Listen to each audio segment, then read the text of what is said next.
अच्छा नाज़रीन कराम, रोज़ नई नई तब्दीलियाँ आती हैं और हम सोचते हैं कि इसका क्या मफ़हूम है। कभी तो मफ़हूम होता ही नहीं है, हम सोचते रहते हैं खामखा, लेकिन कभी कभी उसके बड़े डीप माने हुआ करते हैं। मिसाल के तौर पर आज सुप्रीम कोर्ट के जजेस की जो नशिस्तें खाली थीं, 3 पड़ी हुई थीं, उनको कम अज़ कम फिल कर दिया गया है। यहाँ फिल करने के लिए सुप्रीम जुडिशल काउंसिल जो है उन्होंने नाम अप्रूव कर दिए हैं। यूँ समझिए कि उनके नाम अप्रूव किए हुए अब पार्लियामेंट की कमेटी के पास जाएंगे और पास हो जाएंगे, और पास होने के बाद जज मुकर्रर हो जाएंगे। एक लाहौर हाई कोर्ट के चीफ जस्टिस हैं, एक सिंध हाई कोर्ट के चीफ जस्टिस हैं, और एक लाहौर के एक और सीनियर जज हैं शाहिद बिलाल साहब, वो इसके मेंबर होंगे। या शिकायत पैदा हुई थी खैबर पख्तूनख्वा के चीफ जस्टिस को रिटायर होने से पहले कि मुझे बना दिया जाता है, मुझे क्यों नहीं बनाया गया, बलूचिस्तान वाले को बना दिया गया वगैरह वगैरह। तो अब ये जो 3 जजेस मुकर्रर किए गए हैं, इससे सुप्रीम कोर्ट की स्ट्रेंथ पे क्या असर पड़ेगा, क्या असर पड़ेगा। लगता है कुछ लोगों का ख्याल है कि कोर्ट्स जो हैं वो मामलात को अपने हाथ में ले रहे हैं, उसको टाइट करना चाहते हैं।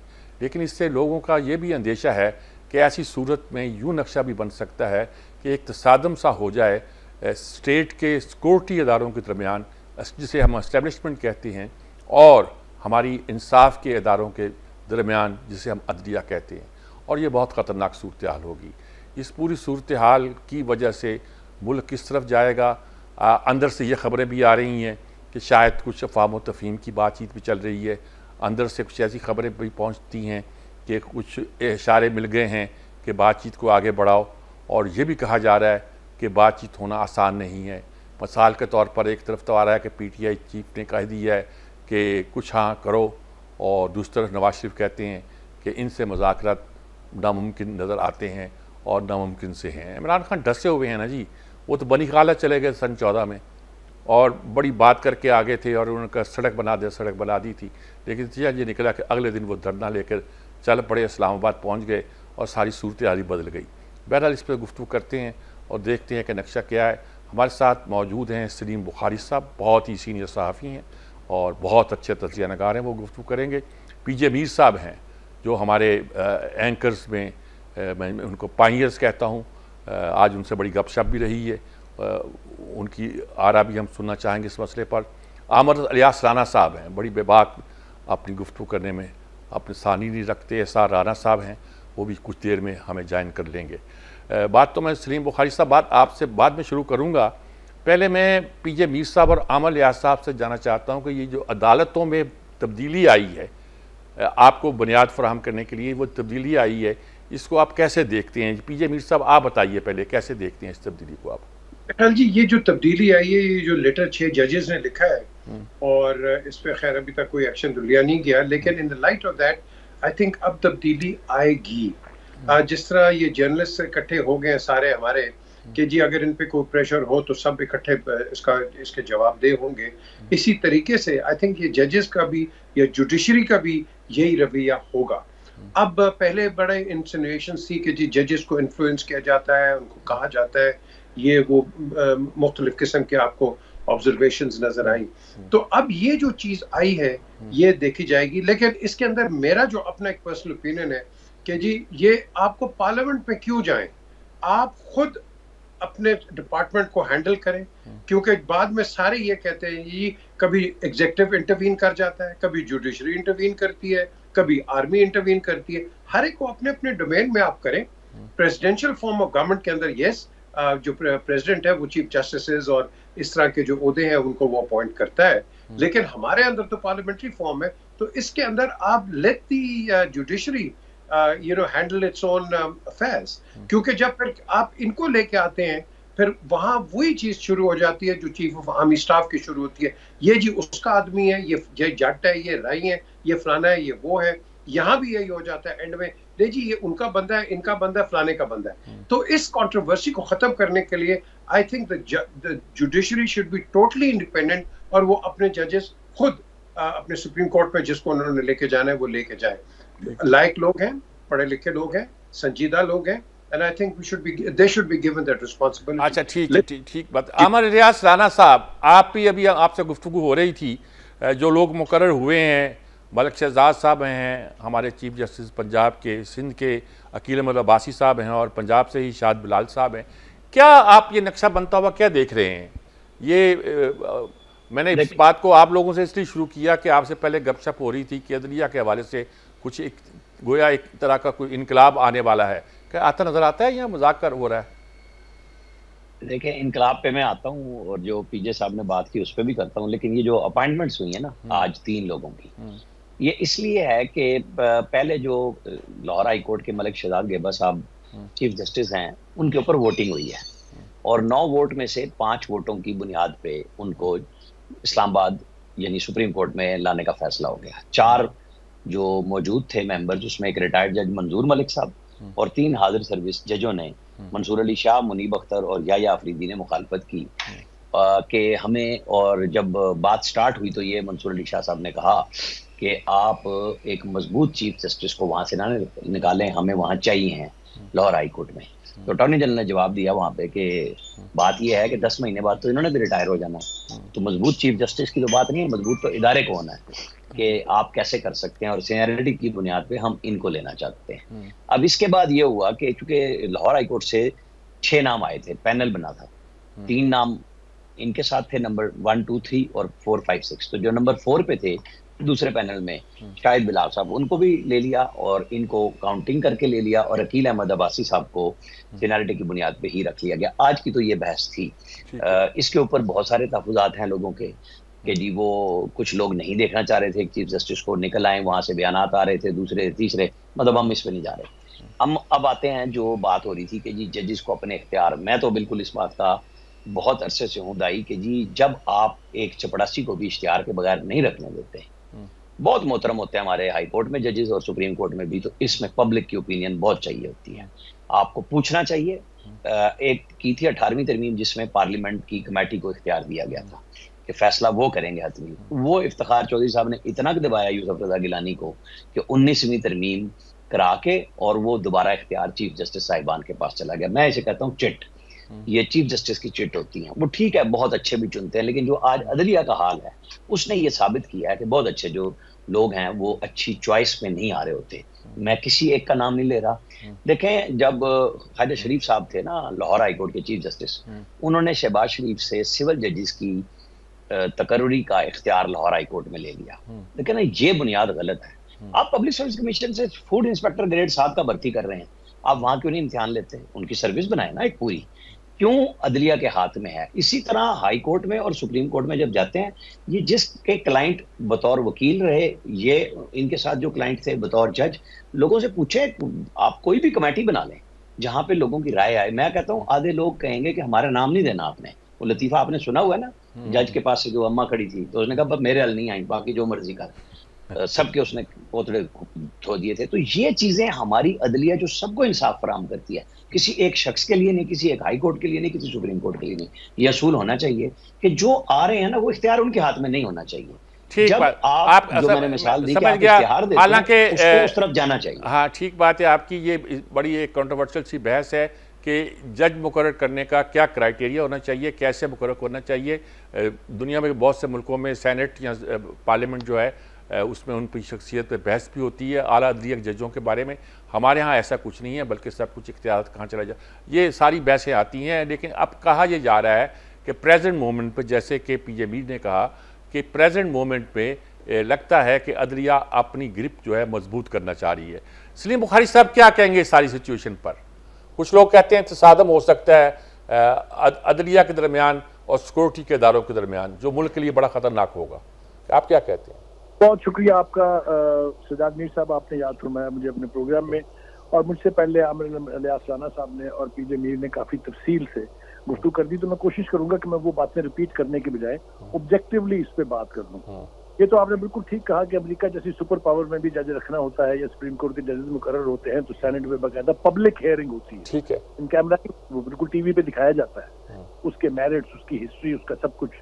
तो इसीलिए वहाँ की सुप्रीम कोर्ट के फैसलों का वो हाल नहीं होता जो हमारे मुल्क में होता है। एक तो ये कि इसके बारे में यकीनी तौर पर कोई एक तरीकाकार वजह होना चाहिए, एक मेरिट्स तय होने चाहिए, जिसके ऊपर जब तक कोई जज ना उतरे उसको ख्वाब भी नहीं देखना चाहिए कि मैं कभी सुप्रीम कोर्ट में जा सकता हूँ। एक बात तो ये हो गई। दूसरी बात ये हो गई कि एक जुडिशियल एक्टिविज्म जो हमारी सुपीरियर जुडिशरी में आ गया है, उसका अगर तदारुक ना हुआ तो मैं आपको बताता हूँ उसके नताइज क्या होते हैं। आप मुझे बताइए, क्या ये पाकिस्तान ही की सुप्रीम कोर्ट नहीं है जिसने 3 मिलिट्री डिक्टेटर्स को हमेशा इंडेमनिटी दी? क्या ये हमारी सुप्रीम कोर्ट ही नहीं है जिसने उनके तमाम तर बदअमल जो थे उनको लीगल कवर दिया? अगर आप कहें तो मैं तफसील से आपको बयान कर देता हूँ, लेकिन मेरे ख्याल से हम सब जानते हैं कि क्या क्या हुआ। क्या ये वही सुप्रीम कोर्ट नहीं है जिसने एक मिलिट्री डिक्टेटर को ये हक दिया कि 3 साल तक वो अपनी मर्जी से जो अमेंडमेंट चाहे कॉन्स्टिट्यूशन में कर सकता है? ये तो कभी किसी बनाना रिपब्लिक में नहीं हुआ जो हमारी सुप्रीम कोर्ट की रेपुटेशन है। आगे बढ़िए। उसके बाद आपने देखा कि जो जुडिशियल एक्टिविज्म इफ्तिखार चौधरी साहब की बहाली के बाद शुरू हुआ पाकिस्तान की सुप्रीम कोर्ट में, वो खत्म होने का नाम ही नहीं ले रहा है। अब अगर एक जज साहब आ गए हैं तो बाकी उनके साथ चलने के लिए तैयार नहीं है। अब आप शुरू हो जाइए साकिब निसार साहब से।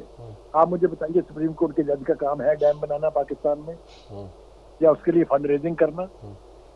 उसके बाद आप आगे आ जाइए, सईद खोसा साहब, उन्होंने जो कुछ चांद चढ़ाए हैं वो सबके सामने है। उसके बाद गुलजार साहब पर आ जाइए, जो धरने में बैठे हुए आदमी वो कहते हैं कि यहाँ मसले आदमियों ने मेरे पास लेके आओ पिटीशन, देखो मैं हल करता हूँ। क्या ये मैं झूठ बोल रहा हूँ? उसके बाद आप आ जाइए बंदयाल साहब पर, जो जो तारीख उन्होंने रकम कर दी है सुप्रीम कोर्ट के हवाले से किसी से तज़किरा करते हुए तक शर्म आती है। तो इस जुडिशियल एक्टिविज्म को कहीं ना कहीं तो खत्म होना है। हमारी तवक्को ये थी कि जब काजी फायद ईसा साहब चीफ जस्टिस बन जाएंगे तो शायद इसका तदारक हो जाए, लेकिन आपको मालूम है कि मैं इंतहाई जिम्मेदारी से ये कह रहा हूँ कि किस बुरी तरह से हमारी सुप्रीम कोर्ट जो है वो तस्लीम है, किस तरह से महाजर आई है उनके खिलाफ। आपने कभी आज तक सुना, सजाद मीर साहब आप बहुत सीनियर आदमी हैं, हमारे उस्ताद का दर्जा रखते हैं, कि सुप्रीम कोर्ट के अंदर सुप्रीम कोर्ट के चीफ जस्टिस से बहस कर रहे हो साथ बैठे हुए जजेस बुकुला की तरह से? कभी आपने सुना ये? कभी आपने सुना कि सी कहा हो किसी मुजरिम को, चाहे वो जितना मर्जी बड़ा क्यों ना हो? ये रवायतें हमारी सुप्रीम कोर्ट की हैं, तो how do you call it supreme court? इसमें तब्दीली आनी चाहिए, तब्दीली आनी होगी। मेरा ख्याल ये है कि अब ये कोशिश जरूर हुई है, क्योंकि मैं काजी फायद ईसा के चीफ जस्टिसशिप में ये तवक्को तो जरूर उनसे रखूंगा कि ये नहीं हो सकता कि 3, 4, 5 जजेस का सर कलम करके किसी जूनियर 3 जज को सुप्रीम कोर्ट में ले आया जाए। क्या हमारे यहाँ इसकी रवायत नहीं है? ये भी नहीं हो सकता कि आप किसी क्लाइंट वाले बंदे को लेके आ जाए। तो जो भी 3 जजेस गए हैं, मेरा नहीं ख्याल कि उनके मेरिट्स के ऊपर किसी को उतने खौफनाक एतराजात होंगे जितने के बाकियों पर माजी में होते रहे हैं। सजाद साहब, आखिरी अर्ज मेरी ये है कि हम सिर्फ तवक्को ही कर सकते हैं इस वक्त कि खुदा के वास्ते सुप्रीम कोर्ट की आप इज्जत बचा लें, इसका जो भरम है, इसका जो मकाम है, उसको वापस दिला दें। महाजराई करना सुप्रीम कोर्ट का काम बिल्कुल नहीं है, मुल्क चलाना सुप्रीम कोर्ट का काम बिल्कुल नहीं है, जजों को या जनरल्स को बेइज्जत करना सुप्रीम कोर्ट का काम नहीं है। उन्हें इंसाफ के तकाजे पूरे करने के लिए अपने आप को इंसाफ और आइन तक महदूद रखना चाहिए। अगर वो एक्टिविज्म करेंगे तो मैंने बता दिया आपको जो हाल माजी में हमारा होता रहा है। ठीक जी। असार राना साहब, चाय का घूंट तो आपने ले लिया, अब जरा कुछ हमें भी तल्ख इसकी तलखी पहुंचाए। तो मैंने ना अपनी चाय में चीनी नहीं डाली, क्योंकि मुझे पता था मेरा भाई आमिर इलियास राना अभी इतनी शीनी मेरी चाय में भी चीनी नहीं है। हाँ नहीं, मुझे तो आमिर इलियास राना पे यकीन था ना कि इतनी मिठास खोलेगा कि मुझे चीनी की जरूरत नहीं रहेगी। अच्छा, तो जुडिशरी पे सर बात हो रही है। देखें, बात यह कि ये ख्वाब देखने पीजे मीर साहब तो देख सकते हैं कि जुडिशरी शायद पता नहीं अब क्या एकदम कोई इनकलाब आने वाला है या वो एक्शन लेगी। वो जो गाना था देखे हैं बहुत हमने, हंगामे मोहब्बत के आगाज भी रुसवाई, अंजाम भी रुसवाई, कुछ नहीं होना। देखे, काजी साहब के बाद जिसने चीफ जस्टिस बनना था उसने रिजाइन कर दिया और कोई वाज़ेह रीजन जुडिशरी में से किसी एक बंदे ने उस पर बात नहीं की कि भाई हमारा आने वाला चीफ जस्टिस अचानक रिजाइन करके चला गया, किसके डर से गया है, क्या खौफ था उसे, और फिर उसके रिजाइन पे ये सियासी लीडर ये क्यों कह रहे हैं कि वो धूम धमा के भाग गया और यूं हो गया और यूं हो गया। तो क्या जुडिशरी और सियासतदानों में कोई आपस में कोई मैच है जिसमें वो एक दुम दबा के भाग गया और उन्होंने बड़के मारी के और दौड़ गया? और फिर उनका एक रिकॉर्ड है ना जी, जो बात उनका एक रिकॉर्ड तो मौजूद है ना जी, वो मॉनिटरी जज रहे और एक फैसले में वो शामिल रहे और उसके बाद एक कॉन्स्टेंटली उनके बारे में कुछ बातें आती रही हैं, इसलिए वो लोग सवाल उठाते हैं। तो ये तो फिर काजी साहब पे भी सवाल उठते हैं। हाँ, तो वो तो काजी साहब भी तो बहुत सारे और चीजों में पर्सनल रहे ना, उन्होंने फेस किया, साहब भी उन्होंने फेस किया नहीं तो फिर उन्हें भी चले जाना चाहिए था ना। नहीं, उन्होंने फेस किया ना। आपका ये फार्मूला नहीं, उनका अगर आपका फार्मूला मैं मान लेता हूँ तो फिर तो काजी नहीं, साहब चलिए आप अपनी बात करें, मैं इस पे ज्यादा इंटरव्यू नहीं करता। अच्छा, और अगर उन्होंने एक्सटेंशन ले ली तो बात ये समझ आ जाएगी कि पिछला चीफ जस्टिस क्यों गया था, क्योंकि काजी साहब को इस रिजीम में उन्हें लेके आगे उन्होंने बढ़ना था। और जितनी तफरीक अब मैं देख रहा हूँ, मैंने नहीं देखी थी बंदयाल साहब के दौर में भी, और इन्होंने उस दौर में भी इन्होंने 6 खत काजी साहब ने लिखे थे, तो इनके तो अपने दौर में इनके खिलाफ कोई 10-12 खत आ गए। आज फिर एक खत मुनीब साहब कह रहे हैं मैं लिखने जा रहा हूँ। तो मैं ये समझता हूँ कि इस वक्त ये जो जजेस की अपॉइंटमेंट और किसी को सुप्रीम कोर्ट लाना है किसी को नहीं लाना, ये सिर्फ उसी जंग का हिस्सा है जिसमें एक साबिक चीफ जस्टिस जिसने चीफ जस्टिस बनना था उसको मजबूर किया गया कि वो भाग गए, ताकि जो पूरा एक निज़ाम जिस तरह का कोई ख्वाहिशमंद है वो पूरा हो सके। चलिए, मैं तो ज्यादा तौर पर समझता हूँ कि काजी साहब जो हैं उन्हें इस वक्त में ये फैसला करना है कि उन्होंने तारीख में जिंदा रहना है या आज के दौर में कोई एक आधी एक्सटेंशन लेके, क्योंकि उन्हें नहीं नजर आ रहा। मुझे सब 1-2 मिनट जरूर दीजिएगा सर, चाहे अगली दफा मेरा टाइम कम कर लीजिएगा। सर ने बहुत अच्छा बोला था कि क्या काजी साहब को नजर नहीं आ रहा कि किस तरह एक सियासी लीडर के ऊपर जाली मुकदमात बन रहे, क्या वो देख नहीं रहे? क्या उन्हें नहीं नजर आ रहा कि ये अननेचुरल इनह्यूमन है कि 200 से ऊपर एक बंदे पे मुकदमात बन जाए, फिर ये खबरें छपनी शुरू हो जाए कि अगर इनमें बरी हो गया तो नए मुकदमात तैयार हैं उसके लिए। तो क्या जुडिशरी को नजर नहीं आ रहा, काजी साहब को नजर नहीं आ रहा? और अगर वो खामोश है तो इसका मतलब ये है कि वो ख्वाब देखने की जरूरत नहीं है जुडिशरी से। जो ये पहले दिन से जिस तरह जस्टिस मुनीर के दो उससे चली है और जस्टिस मुश्ताक से होती हुई और ये यहाँ तक पहुंची है जस्टिस कयूम तक, ये कंटिन्यूटी इसी तरह चलती है।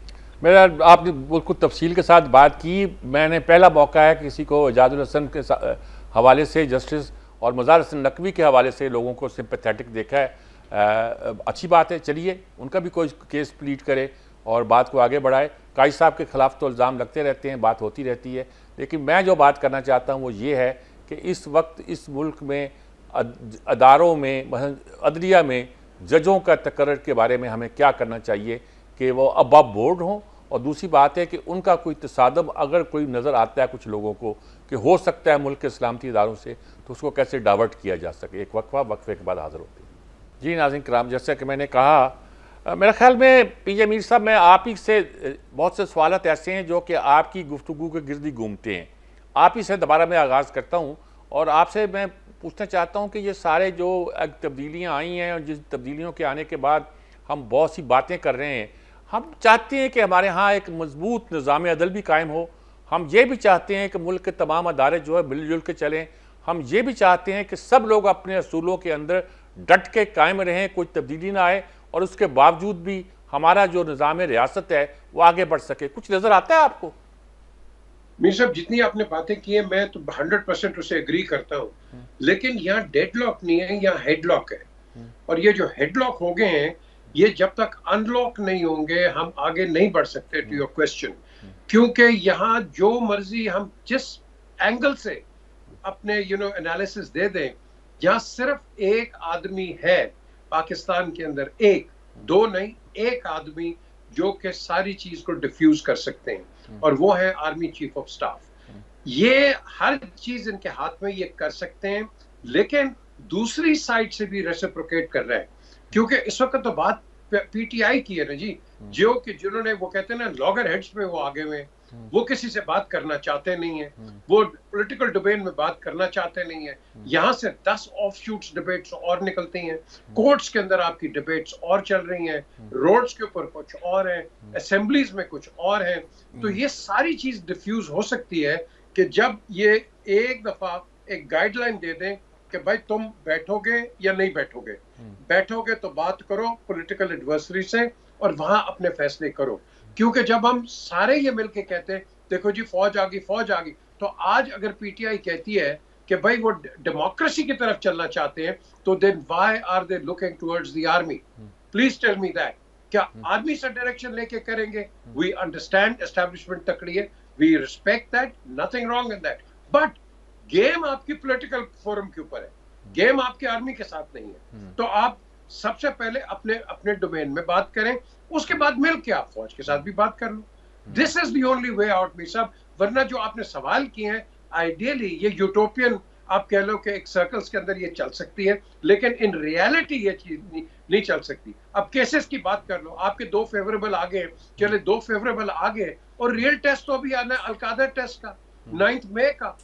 यहां तो गेम शुरू होगी, अभी तो गेम शुरू हुई नहीं है। आपका ये शाह महमूद का और ये इमरान का एक केस है, फिर डॉक्टर यास्मीन राशिद का जो केस है। द क्वेश्चन है, रियल केसेस तो अभी आ रहे हैं। अब लोगों को इंप्रेशन मिल गया, नहीं जी जुडिशरी बड़ी फेयर है, अब कहते हैं फेयर है, आपने किया, लेकिन जो अब आगे टेस्ट आएगा, इसमें real test of the judiciary will come into operation. ठीक बात जी। आमर इलियास राना साहब, अब मैंने जानबूझ के उसी तरतीब के साथ इसलिए रखा है ताकि आप अपनी पूरी एक तसलसल के साथ बात को आगे बढ़ा सके। क्या कहते हैं अब आप इस गुफ्तगू के बाद? देखें, यहाँ ना सब के अमालनामे जिनके हम डिस्कशन कर रहे हैं सामने है। दुम दबा के भागना तो उनका बनता था, जिनका नाम मोहतरम एजाजुल एहसन है। इतने बहादुर थे तो बैठते, जब वो साकिब निसार साहब के साथ हर सो मोटो खुद बनवाते थे, और फैसले वो कहते थे फैसले मैं लिखूंगा, बस आप हियरिंग करते रहे। और आपको पता है फिर दिन और रात कहीं शहद ढूंढा जा रहा था, कहीं मक्खन था, कहीं कंपेन शेख रशीद की हो रही थी, कहीं कुछ हो रहा था। ये कोई छुपी हुई चीजें नहीं है। आपको पता है जस्टिस गुलजार साहब थे, उन्हें अपने बचपन का कराची चाहिए था 50 का, उन्होंने नस्ला टावर गिरवा दिया एक शौक में। इन्होंने पाक जो ये पाक कॉन्स्टिट्यूशन 1 है इस्लामाबाद में बिल्डिंग, इसमें एजाजुल हसन साहब केस में भी बैठ गए, उनके वकील भी थे। इतने बड़े बड़े हमारे माशाल्लाह बड़े बड़े जस्टिस रहे हैं, इतने लाइक फाइक थे कि एक नस्ला टावर जो आम आदमी का था वो गिरवा दिया कराची में, और जो मखसूस लोगों का, बहुत ही अमीर तरीन लोगों की जगह है, उसको उन्होंने कहा जी आप वैसे कर लें जैसे बन्नी गाला का घर आपने बनवा दिया था कि अपनी कैबिनेट से मंजूर कर दें। सीडीए पहली दफा किसी केस में लड़ रहा था कि जनाब ये कॉन्स्टिट्यूशन 1 इलीगल है, इन्होंने हमारे पैसे से हमें पैसे नहीं दिए और पैसे भी कमा लिए हैं। मतलब ये था ना, मैं ये ऐसे ही मैंने लिख लिया। जो काजी साहब के है ना कि जी पर्सनल हो गए, भाई पर्सनल गुलजार साहब हुए थे चीफ जस्टिस होके, उन्होंने काजी साहब को हियरिंग से रोक दिया था। काजी साहब ने तो जनाब गुड टू सी यू नहीं कहा, उस पर इमरान खान ने उनके रवैये पे सर करके पहली पेशी में खिताब किया और 35 मिनट उनको दिए कि आप अपनी पूरी भड़ास निकाल लें, और उन्होंने निकाली। ये होता है चीफ जस्टिस का कंडक्ट, होना भी चाहिए। अब केस झूठे सच्चे के ऊपर अगर हमारे दोस्त बड़े भाई उसके ऊपर कोई तावील देना चाहते हैं तो वो उनकी मर्जी है। झूठे सच्चे केस हमेशा से बनते आए हैं। अगर आप 2018 को 16 को जहां इंडिया कह रहा है कि आपके प्राइम मिनिस्टर को अगले साल सुप्रीम कोर्ट से हटवा दिया जाएगा, और वो साबित हो चुका है कि क्या गेम में थी। आज तो सारे बोल रहे हैं ना, उस वक्त नहीं बोलते थे लोग, बहुत थोड़े बोलते थे। आज तो लोग पॉपुलैरिटी की वजह से ईवी लॉक करने के लिए ड्रामाबाजी कर लेते हैं, तजिए भी उल्टा देते हैं, पुरानी बातों को भी भूल जाते हैं। ये उनका इशू है। इशू यह है कि हकाइक पे रहना चाहिए कि हमारी जुडिशरी बकौल फवाद चौधरी के, जब उनकी फेडरल गवर्नमेंट से वो निकले और केपी गवर्नमेंट मौजूद थी, केपी हाउस में बैठ के उन्होंने कहा कि फौज और अदलिया दोनों सियासी जमातें हैं। ये फवाद चौधरी ने कहा, ठीक है। सुप्रीम कोर्ट देखे ना, फौज ने तो कह दिया कि हम तो थे, इन्वॉल्व थे, हम पीछे हट रहे हैं। आप बार बार ये जो मोहब्बत जमहूरियत और आइन की इशारों को हमें सुना रहे हैं। आज भी उन्होंने अडयाला में कहा कि मैं बात करूंगा तो उससे करूंगा जिसके पास ताकत है। वो कहते हैं मैं शौकत अजीज के दौर में उससे नहीं मिला, भाई आप 1 सीट के एमएनए थे, और आप कि जी मैं मुशर्रफ के नुमाइंदे से मिला, वो आपकी ख्वाहिश थी। आप तो मुशर्रफ से वजीर आजम बनना चाह रहे थे, भाई उसने नहीं बनाया कि भाई मैं तुम्हें कहाँ से बना दूं वजीर आजम। 1 सीट में वो चौधरी शुजात का कहना ये था 7 फरिश्ते की सीटें थी, जिसमें हुमायूं अख्तर लाहौर से जीते थे, जहन में रखिएगा, और मोहतरम डॉक्टर ताहिरुल कादरी और इमरान खान साहब, इनको जितवाया गया था 2002 में भी। फिर वो कंधे 11 में क्या हुए, कोई चीजें छुप नहीं गई। यहाँ सब इस इमाम में नंगे, आप पीछे चले जाए 47 से। ठीक बात, ठीक। क्या आप सियासी कुव्वतों को अगर इकट्ठा बिठाना है, आपने सारे तो सियासी कुव्वतें आज इमरान खान पीपल्स पार्टी को बिठा दें सबको कि जी जरदारी ने क्या बिलावल ने ऑफर नहीं की थी इमरान खान को, वो कहता जी मुझे सीटें दे दें। भाई फिर 2 चीजें हैं ना, या ताकतवर आपके पास घुटनों के बल बैठ जाए या आपको गिरा ले। तो बस फिर कर लें जो फैसला करना है। जी सलीम बुखारी साहब, ये सारी बातें मैं जानबूझ के पहले आपको सुनवाता हूं ताकि आपको खुलकर बात करने का मौका मिले। क्या कहेंगे इस बड़े नक्शे पर, हम कहाँ खड़े हैं? मेरा रास्ता इतना महदूद हो जाता है कि मैं बहुत ज्यादा सोचना पड़ता है बोलने के लिए। एनीवे, जो मैंने गुफ्तगू सुनी है उसके हिसाब से अगर आप मुझे इजाजत देंगे तो मैं गुफ्तगू कर लेता हूँ। पहली बात तो ये है कि ये जो आज हम वावेला मचा रहे हैं कि जनाब वो देखिए 200 मुकदमात बन गए जी, वो ये हो गया जी, वो ये हो गया जी, थोड़ा सा वापस चलने, कुछ ज्यादा दूर पुरानी बात थोड़ी है। 2018 से 2023 तक का भी मामला देख लें कि ये सारा कुछ जिसको वो कहते हैं ना, एक इस्तिलाह है मुकाफाते अमल, आपने 4 साल में क्या किया था सिवाय सियासी मुखालफिन के खिलाफ मुकदमात कायम करने के? वो भी उड़ गए थे, उड़ शायद ये भी जाएंगे। लेकिन आप ये ना कहें कि कोई उनके साथ अजब वाकया हो गया है, इसकी बुनियाद खुद उन्होंने रखी है।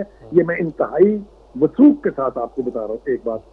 दूसरी बात ये है कि ये जो एक अजीब रवैया है कि हम बात करेंगे तो फलां के साथ करेंगे, वो कितने सादा है, मीर के बीमार हुए जिसके सबब उसी तार के लौंडे से दवा मांगते हैं, ये बात करूंगा तो चीफ ऑफ आर्मी स्टाफ से करूंगा। ये किधर की सियासत है?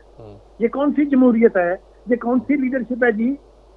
सियासतदानों से मैंने बात नहीं करनी, क्यों? ये चोर हैं, डाकू हैं, उतना ही आपके साथ भी हैं, उनके खिलाफ भी उसी नौयत के मुकदमात हैं, उन्होंने भी उसी नौयत की बदफेलियां की हुई हैं। मतलब कहने का ये है कि हमें थोड़ा सा फैक्ट्स को सामने रख के अपनी राय का इजहार जरूर करना चाहिए। अब आ जाए दूसरी तरफ, मुझे ये बताइए कि फौज को अमूर सल्तनत चलाने में इस हद तक लाने का सेहरा किसके सारा सजाद मूसा? ये किसने कहा था 4 साल के बाद कि मैं तो जम्मू था, 4 साल तो जनरल बाजवा मुल्क चला रहे थे? याद है कुछ आपको?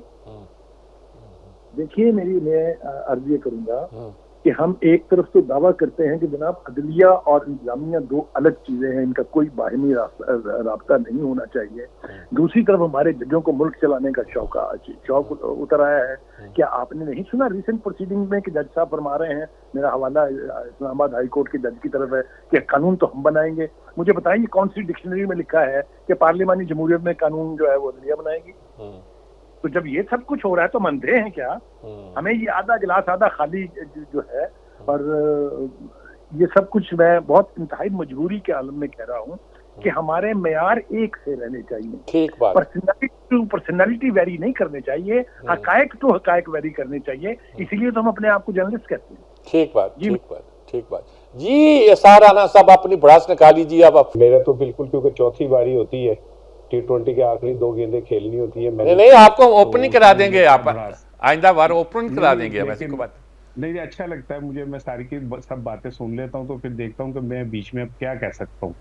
लेकिन मैं एक अर्ज करना चाह रहा था, देखें, बतौर सहाफी जब हम हिस्ट्री बयान करते हैं ना, तो हमें बतौर सहाफी हिस्ट्री बयान करनी चाहिए। बहुत मिसाल के तौर पे जब हम ये कहते हैं कि इमरान खान ने 4 साल में फौज को अपने सर पे बिठा लिया और इमरान खान ने जो है उसने मिलके यूं किया, तो इमरान खान ने तो किसी जनरल को कोठी बना के नहीं दी थी अपनी वजारत के लिए, या इमरान खान ने तो किसी डिक्टेटर को अपना रूहानी बाप करार नहीं दिया था, या इमरान खान के किसी अजीज ने तो गाड़ी की चाबियां ले जाके जनरल्स को नहीं दी थी, या इमरान खान किसी इलेक्टेड प्राइम मिनिस्टर के खिलाफ काला कोट पहन के अदालत में तो पेश नहीं हुआ था, या इमरान खान ने तो ISI से पैसे लेके IJ में नहीं बनाया था ना, या उसामा बिन लादेन से पैसे लेके मोहतरमा बेनजीर भुट्टो के खिलाफ जो है अदम एतमाद तो नहीं लेके आया था। हिस्ट्री लेकिन जब हम बोलते हैं तो मेरा ख्याल है हमें गैर जानिबदार होकर बात करनी चाहिए। अब आ जाइए इस जुडिशरी की तरफ। माजी के जज तो बहुत बुरे थे, माजी के जजों ने तो वाकई ही मुल्क का बेड़ा गर्क कर दिया, लेकिन आज का जो जज है वो जब बैठता है कोर्ट में तो अल्लाह का शुक्र है कि PTV ने किसी दौर में पाकिस्तानी फिल्में दिखाई तो बहुत से अदाकार जिन्हें हम बहुत अजीम समझते थे उनकी अदाकारी देख के हमें अंदाजा हुआ कि हमें गल्ला ही सन। इसी तरह ये लाइव देख के हमें अंदाजा हुआ कि हमें गल्ला ही नहीं। एक जज जिस तरह अपने साथी जज को नहीं बोलने देता, एक जज अपने वकील को झाड़ देता है और कहता है कि मेरी मर्जी की बात करो, तो हमें बहुत सारी चीजें क्लियर हुई, साफ नजर आई।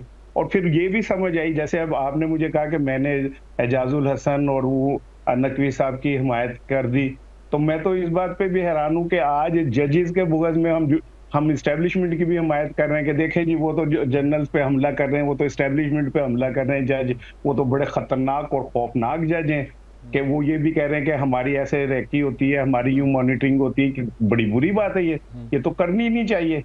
और ये नहीं पता चलना चाहिए कि सीसीटीवी कैसे खराब हो जाता है और ये सारा कुछ। एनीवे, मैं सिर्फ ये कहना चाहता हूँ कि इमरान खान अगर ये कहता है कि मैंने ऊपर बात करनी है तो बिल्कुल गलत कहता है।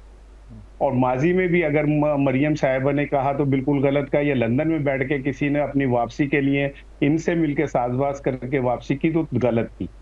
सियासतदानों को अपना एहतसाब खुद करना होगा, और अगर वो ये चाहते हैं कि एस्टेब्लिशमेंट बीच में ना आए तो सबसे पहले आपस में क्लैरिटी लेके आए, फिर एस्टेब्लिशमेंट को। क्लैरिटी यही है कि आपने किसी ऊपर बात नहीं करनी, से आप ऊपर कहते हैं, यानी आपने एस्टेब्लिशमेंट को के जरिए ना आगे आना है, ना मामलात को तय करना है, बल्कि सारे मामलात, सियासी मामलात आपस में तय करने हैं। एस्टेब्लिशमेंट को ज़्यादा से ज़्यादा इसका फ्रीक बनाना है, या ज़्यादा से ज़्यादा उनको इतला देनी है कि हमने ये फैसला कर लिया है, आप अपनी हदूद में रहें, हम अपनी हदूद में रहते हैं। एक वक्फे के बाद हाज़िर होते हैं। जी नाज़रीन कराम, बात बहुत फैल गई है, बहुत बढ़ती हुई दिखाई देती है। हमने तो बहुत सीधा सा सवाल किया था कि क्या जजों के तकर्रर के मसले पर किसी ख़ास तरीके से काज रवैये के हवाले से कोई उसका मेयार मुकर्रर किया जाए। जैसे अमेरिका में सेनेट में हेयरिंग होती है, पब्लिक हेयरिंग होती है, या बहुत हमारे आजकल चर्चा हो रहा है कि टीवी पर सारी बातें दिखाई जाएं, तो वहाँ होती है। और शायद जब दिखाई जाती है तो हमारे यहाँ तो कमेंट्स भी आने शुरू हो जाते हैं कि कौन से जज ने क्या किया और कौन से वकील ने क्या किया। तो कुछ इस तरह का रवैया भी हमारे यहाँ आता है। कुछ लोग ये कहते हैं कि हमने तो इतना सीधा सा सवाल किया था कि ये जो सूरत हाल है इसका नतीजा क्या निकल सकता है, और एक खदशा ज़ाहिर किया था कि अगर हमारी सिक्योरिटी के इदारों के दरमियान और ये जो हमारा इंसाफ का इदारा है इसके दरमियान कोई तसादम की शक्ल पैदा होगी, जो खदशा है, तो ये तसादम सियासतदानों को या किसी एक सियासी जमात का अदलिया के साथ या किसी एक सियासी जमात का सिक्योरिटी इदारे के साथ तसादम से ज़्यादा ख़तरनाक साबित हो सकता है। इतनी बात कही थी। पीजे मीर साहब, ये बात अब बहुत फैल गई है, आप कैसे इसे कोई रुख दे सकते हैं, क्या कहेंगे आप? बिशप, हम जो भी कॉन्वर्सेशन करते हैं, जब आपके पास कोई दलाइल नहीं होते हैं या कोई कॉन्क्रीट आप कह लो कि एनालिसिस नहीं होता है, तो हम क्या करते हैं, मैं पॉलिटिशियंस की बात करता हूँ, वो एक दूसरे की पर्सनल लाइफ पे होते हैं, which means they have nothing to discuss about. अब बात यह है कि हमने हर चीज को यहाँ पर्सनलाइज कर दिया हुआ है और नेशनलाइज नहीं किया हुआ है। जब तक हम एक कॉन्वर्सेशन को नेशनलाइज ना करें तो आपकी जो कॉन्वर्सेशन है बड़ी मायोपिक, बड़ी शैलो, बड़ी ही एक लो टाइप की एक आपकी कॉन्वर्सेशन हो जाती है। हमारी कॉन्वर्सेशन को अगर आप बड़ा कर लोगे और लंबा सोचोगे और जिसके अंदर ठहराव भी होगा, फिर आपके पास कुछ ना कुछ सोल्यूशन आंसर्स होंगे। तो जितने भी आप क्वेश्चन करेंगे उसके जवाब आपको मिलेंगे। आपको आपके सवाल का जवाब कभी भी नहीं मिलेगा, बिकॉज हमारी इतनी कॉम्प्लेक्स सिचुएशन है पॉलिटिकली, डोमेस्टिकली एंड नेशनली, कि आप किसी मोड़ पे बैठ ही नहीं सकते। आपने ऐसा ऊंट दौड़ा दिया है कि ये करवट कहाँ ले और कहाँ बैठे। जी तो बिल्कुल ठीक है जी। आमिर इलियास राना साहब, ऊंट किस करवट बैठेगा? ये तो नहीं बैठ रहा, यहाँ डंडा पी रहा बिगड़े तिगड़ों का, क्योंकि कोई भी अपनी जगह से ना हटने को तैयार है ना जगह देने को तैयार है। सबके पास अपने अपने दलाइल मौजूद है। मैंने तो पहले भी कह दिया था कि फिर 47 पे ही चले जाएं, फिर शुरू कर दें कि लियाकत अली खान के साथ क्या हुआ था, फिर फलां हुआ था, फिर भुट्टो आए थे, फिर नवाज शरीफ आए थे। कौन नहीं आया फौजियों के साथ मिलके?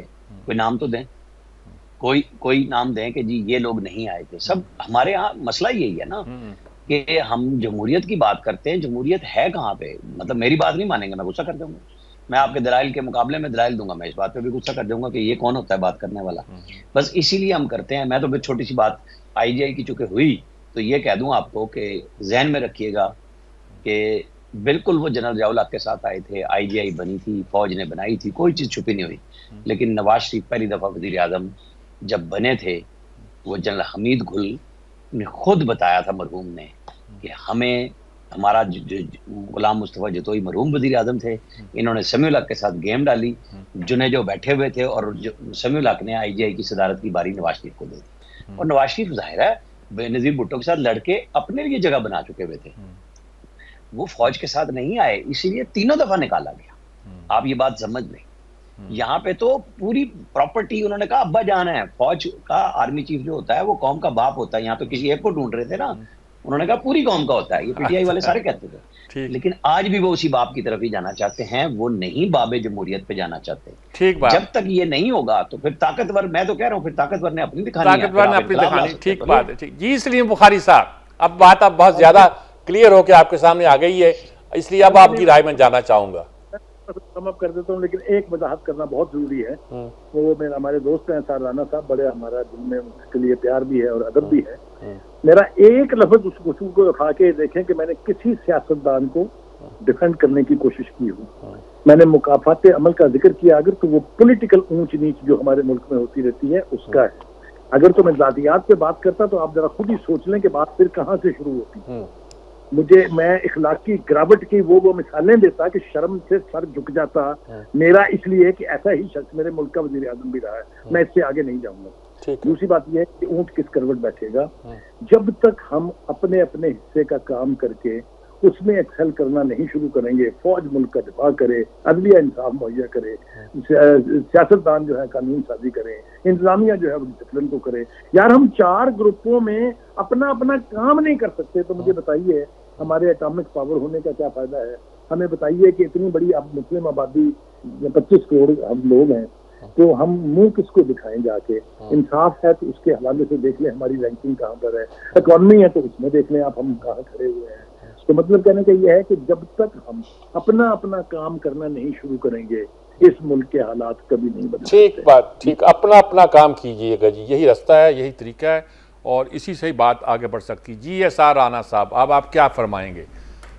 नहीं जी, बिल्कुल मैं इस बात से बिल्कुल मुत्तफिक हूँ कि जब तक सब इदारे अपने अपनी हदूद में नहीं जाते तब तक कोई चीज़ ऐसे नहीं होगी। देख लें अब बांग्लादेश को उन्होंने किया और आज वो हमसे आगे, इंडिया हमसे तो खैर बहुत ही आगे चला गया। और मैं आमिर इलियास की इस बात से बिल्कुल मुत्तफिक हूँ कि जब हम ब्यूरोक्रेसी से लेके इवन ये देखें कि बच्चे मैट्रिक में आला पोजीशन है, एफए में लेके आते हैं, फिर आप उनका एक टेस्ट लेते हैं, तो जजेस का क्यों नहीं हो सकता भाई?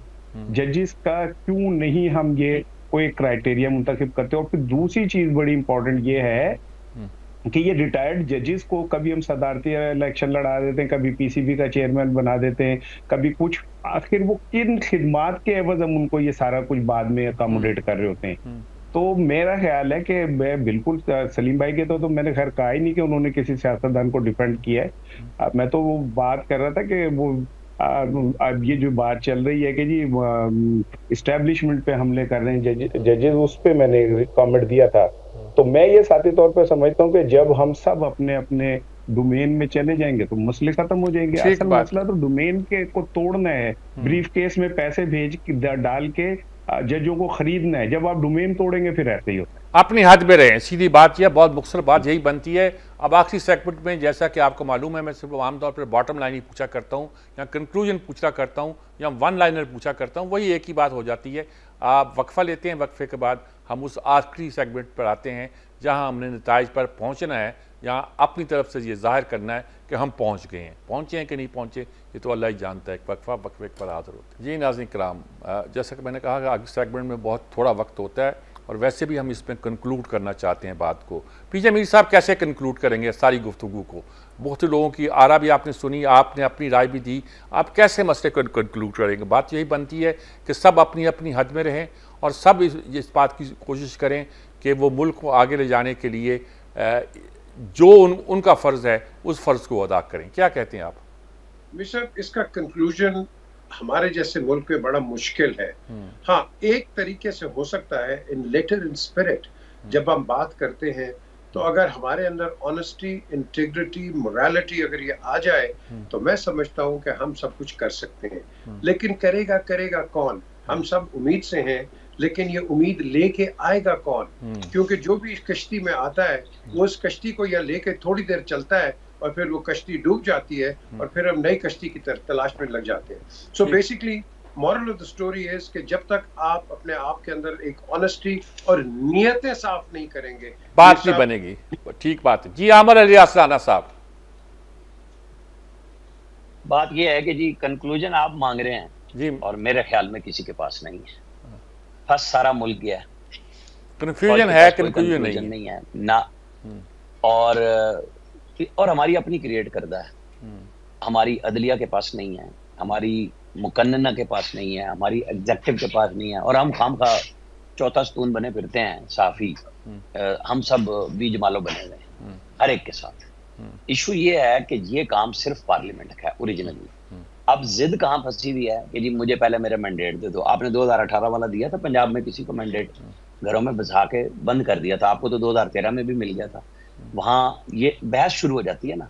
तो जो मौजूद है, खान साहब को चाहिए वो पीपल्स पार्टी के साथ बैठ जाएं। अगर बनाना चाहते हैं हुकूमत फेडरल गवर्नमेंट एक मिनट में चली जाएगी। पीपल्स पार्टी बैठना चाहती है, उनके साथ बैठा लें, या फिर अपने लोगों के जरिए ट्रस्ट करें अपने लोगों पे, पार्लियामेंट के अंदर ऐसी कानून साजी करा लें कि आइंदा आपको इलेक्शन भी ठीक मिल जाए, आपके मामलात भी ठीक हो जाए, इंतखाबी फरिश्तों के हवाले से भी और सब चीजों पे। इलेक्शन तो फिर होगा जब होगा, लेकिन इन मामलात को ठीक करने के लिए रास्ता बनाना पड़ता है, रास्ता बनाना पड़ेगा, नहीं बनेगा। जी सलीम बुखारी साहब, लास्ट वर्ड्स। मेरे एक अजीब सी बात मैं करने लगा हूँ। ये जो मीडिया है, इसको चौथा पिलर स्टेट का तस्लीम किया गया है पूरी दुनिया में। हमारे यहाँ अगर नहीं किया गया तो बदकिस्मती है।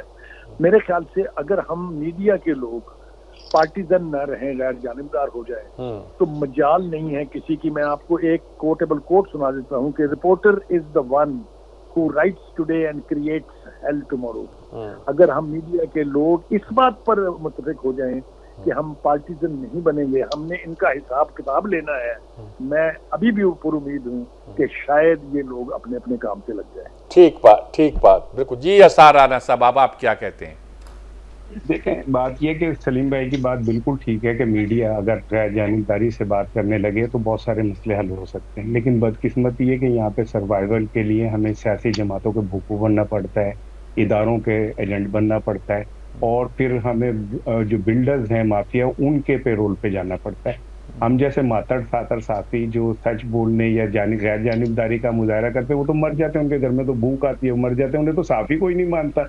वो चौथे पिलर कहाँ से बनेंगे? और चौथा पिलर तो वैसे भी पंजाब हुकूमत अब ठोकने लगी है वो बिल ला के।